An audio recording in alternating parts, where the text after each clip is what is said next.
Living Local Carolina with Katie Turner. Local trends, shopping, dining, and more. This is Living Local Carolina. The following portion of Living Local Carolina is sponsored by Little River Medical Center. Well, good morning, everyone. Thanks for joining us today on Living Local Carolina. Today I'm back at Little River Medical Center and I'm joined by Dr. Christine McGinley. How are you doing today? I'm doing wonderful. I hope you are. I'm so glad to be chatting with you again. We have a lot to go over. Why don't you go ahead and tell our viewers what you do here at Little River Medical Center? I'm a family practice physician. I've been here for almost 20 years, and I'm also the chief medical officer for all of our locations. So you deal with a lot of different patients, a lot of different age ranges here. So we're going to be talking about Medicare visits, your annual wellness visit.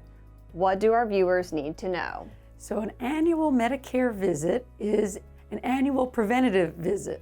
It's for anyone who's enrolled in Medicare, and for most patients that's typically at age 65, but for some patients they do have Medicare at an earlier age and they are also eligible for this visit.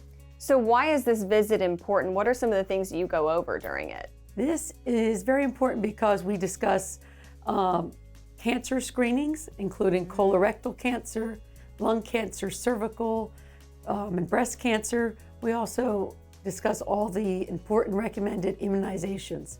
So pneumonia vaccines, COVID vaccines, and the huge array of vaccines that are recommended. Okay, and we were talking about this is typically for the patients that are 65 and older, but there are some cases where you would have Medicare at an earlier age. Are there any other screenings that you go over for your older patients? Absolutely. There's a health risk assessment questionnaire. This helps look at fall risk. We address activities of daily living, such as can they cook for themselves, shop for themselves. These are important things for patients as they get older. We also address diet and exercise, and we kind of personalize a plan for you. Oh, that's very neat. I like that. So this is something that's done only once a year? It's done once a year, that's correct. Okay. So there's an initial visit when you first get enrolled. Within the first 12 months of Medicare, you'll have an initial visit. Then once a year after that, you can have the annual well visit. Okay, and I know some people are probably wondering how long the visit might take too. So it depends. At our facility at Little River Medical Center, we actually do some pre-work to this visit. So it shortens your time here in the office. But we have a team that reaches out to you prior to the visit. They're going to go through the questionnaire, the health risk questionnaire with you, and have things prepped and ready to go for when you come into the exam room. And we talk about this a lot, about how Little River Medical Center really does take that time to work with your patients. You walk them through every step. Tell me a little bit more about why that is so important to you guys. So as part of this visit, as we discussed, we're addressing the whole person, activities of daily living.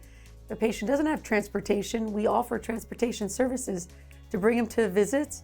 We can also assist with if they're having depression, anxiety. We have behavioral health services here on site that can help. We have nutrition services to help with the dietary needs. So we do have a vast array of services for that. It's a holistic approach. That's I've right. heard a holistic approach. We love that. So if somebody's watching right now and they want to make an appointment, what does that process look like? Do you have to be a patient already, or how does that work? We are always accepting new patients. We can be reached on the phone. We have access online now. These Medicare well visits can be booked at any of our regular business hours, but we also offer now Saturday appointments, in particular for these well visits, for those who can't get here during the week. That is incredible. Thank you so much, Dr. McGinley. I appreciate you chatting with us today. Guys, if you want some more information, you can go to www.lrmcenter.com. This portion of Living Local Carolina is sponsored by Little River Medical Center.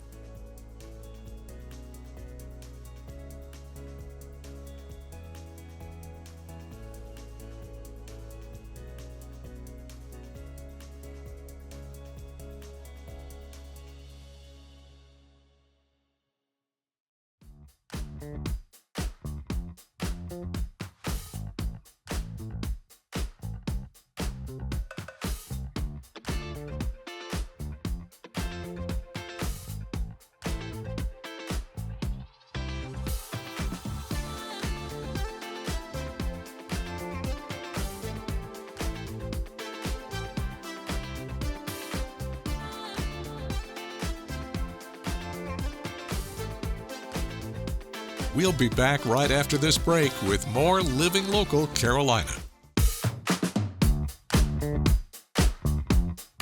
This story is sponsored by Seaside Furniture Gallery and Accents. We are very comfy and cozy today on Living Local Carolina. I am at Seaside Furniture Gallery and Accents, and I'm joined once again by Kent. Thanks for having me back here. Thanks for coming. Appreciate it. It looks very different than the last time I was in here. Yeah, we're moving the showroom, so we're very excited about the change that's going on here at Seaside. Hey, it's 30,000 square feet, folks, so there's a lot of furniture to be moved around, and we've done so, and it looks fantastic. I hope you come out and see it. They definitely should. There's pretty much something for everyone here, whether you need a lamp or a rug. There's also a lot of fun stuff that you can decorate with. Absolutely, yeah. We have a lot of lamps, pictures, and accessories on the showroom floor. You know, when you have that much square footage, it's really a lot to look at. And of course, we have the living room, dining room, bedrooms, outdoor furniture, this time of year, fireplaces, recliners. Those are the things that we carry a lot of, so every price point too. Definitely. Yeah. And tell me a little bit about y'all's history, how long you've been around. Well, we've been around since 2001. We've been in this location, the main showroom and mattress gallery, since 2022. But prior to that, we were at the North Myrtle Beach store, which is still open, and that was in 2006 that we moved there. All right, so for somebody that has not had the pleasure of coming by here yet, what all do you guys offer here at Seaside? Yeah, well, like I said, we offer every furniture item that you could possibly think of. We have a great design team and also sales team. They've been around for 30 plus years selling furniture. So yeah, we have a wonderful selection here, and you can buy right off the showroom floor. You can take it home that day if you want to, or schedule it for the next day. And what do you suggest whenever people want to make a purchase here? Should they just come look around, or should they make an appointment with one of you guys? How does that work? Right, so they can call and make an appointment with one of our designers, but typically if they just walk in, we have enough coverage or staff that we can handle it. And what we ask, if they have a brand new home, bring the floor plans if you have it, bring your floor sample if you have it, or, you know, I always say bring your favorite picture and wear your favorite outfit, because those are going to be telling signs as to what colors you like. This story is sponsored by Seaside Furniture Gallery and Accents. Well, good morning, everybody, and welcome back to Living Local Carolina. My goodness, this is my office for today. I'm out here with Coach Goody. What's up? How are you? You are in my world, yeah. Doesn't it feel awesome? Check it out. What a day. We're going to play some volleyball in the sand, a little beach volleyball. Are you ready? I am kind of ready. Let's first talk about what you do and how you got all of these volleyball courts. Yeah, so super exciting. It was 2013, and my daughter, she was like 13 years old, and she was playing indoor volleyball, club volleyball, and she's like, I played beach, and she always would watch Dad go off and play in these tournaments and stuff. I'm just like, Dad, I want to learn to play beach volleyball. Can you teach me? And I was like, yeah, that'd be awesome. Let's do it. And I said, well, we had 3 courts down here at the time. I was like, well, why don't we get your teammates, see if anyone else wants to come? And we started a little club, and we had like 20 kids, and we did a couple months of training, and that's how it started.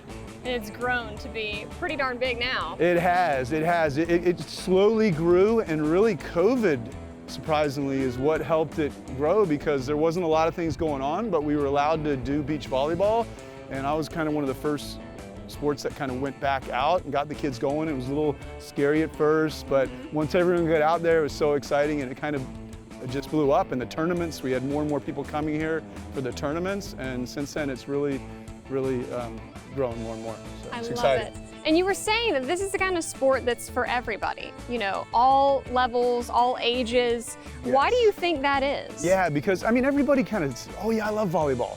You know, they remember in PE playing, and maybe they had 4 on one side, or maybe they had 8, right? So it just kind of depends where you're at, whether you're out at a family picnic or whether you're a professional playing 2-on-2. You know, whether you have 10 on one side and 10 on the other, or 2-on-2. So there's a lot of flexibility, and people just want to play and have a good time. Yeah. So it's fun. Love it. So for people that might be watching this right now and are interested in playing a game or 2 or 3 or 4 or 5 or 6, how can they do that? Can they get in contact with you? Yeah. I mean, what's the deal? Yeah, so my website is I have two different, you have grandstrandsand.com, so they can reach out there.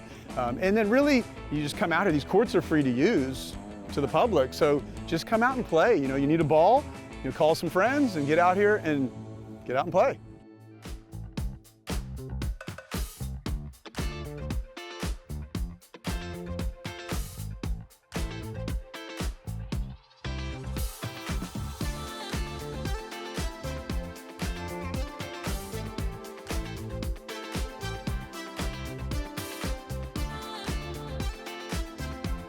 We'll be back right after this break with more Living Local Carolina.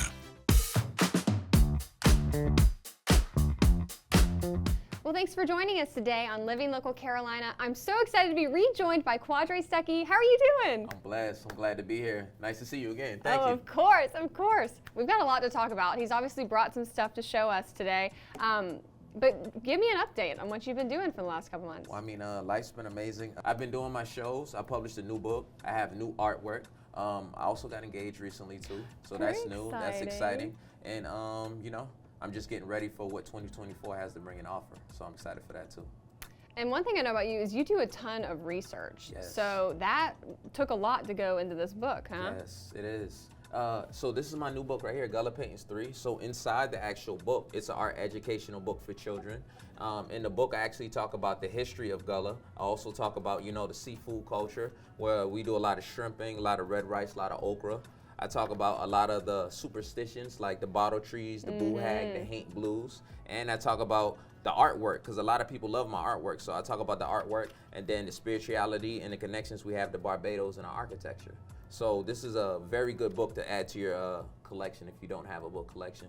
This is a good piece to start with a book collection. Mm-hmm. So for people who may not know who you are, Yes. the very few people out there, Yes. talk to me about your art, how you got into art, and where you draw inspiration from. So my art is based upon my culture, Gullah Geechee culture. And what Gullah Geechee culture is pretty much the enslaved Africans that were brought over from different parts of West Africa, the Ivory Coast and Gold Coast. They were isolated on sea islands like through the Carolinas and, you know, like Myrtle Beach, area where we're at now. And pretty much it's just us staying closest to our West African heritage. So that's why I draw a lot of my inspiration from when it comes to like my paintings. I like to use a lot of bright, bold, tropical colors, because when you look at the work, I want you to feel excited. I want you to feel happy. I want you to feel good about yourself. And you know, I do a lot of paintings on women because women played a big role in my life. Like, you know, my mother, my grandmother, and my aunts. So that's like where a lot of my inspiration comes from. Also just that everyday low country lifestyle, like being by the beach, fishing, shrimping, you know, just enjoying the scenery with a loved one. So that's where it comes from. Okay.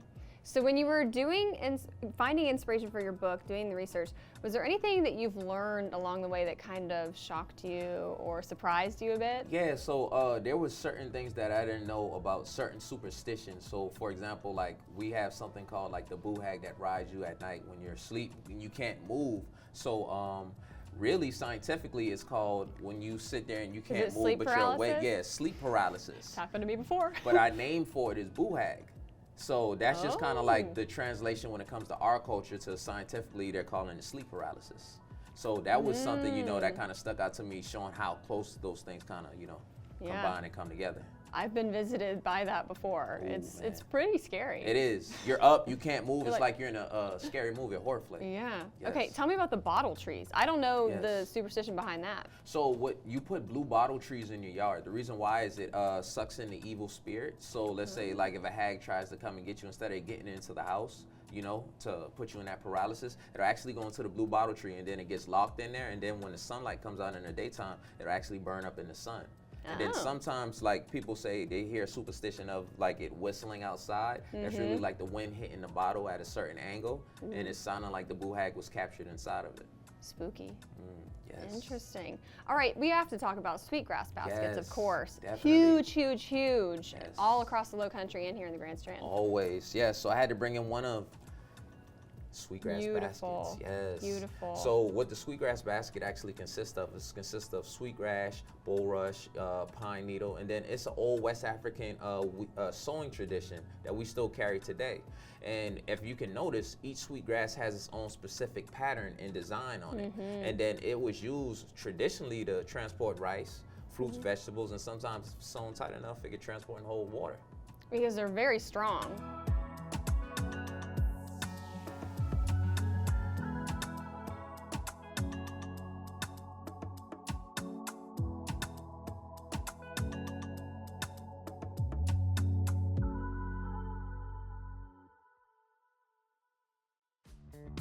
Don't forget to like our page on Facebook and follow us on Instagram and Twitter.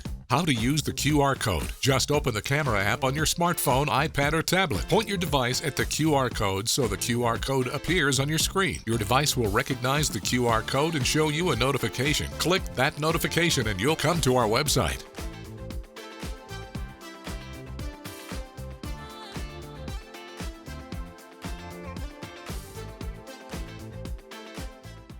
Living Local Carolina, weekday mornings at 9:30 on WBTW News 13.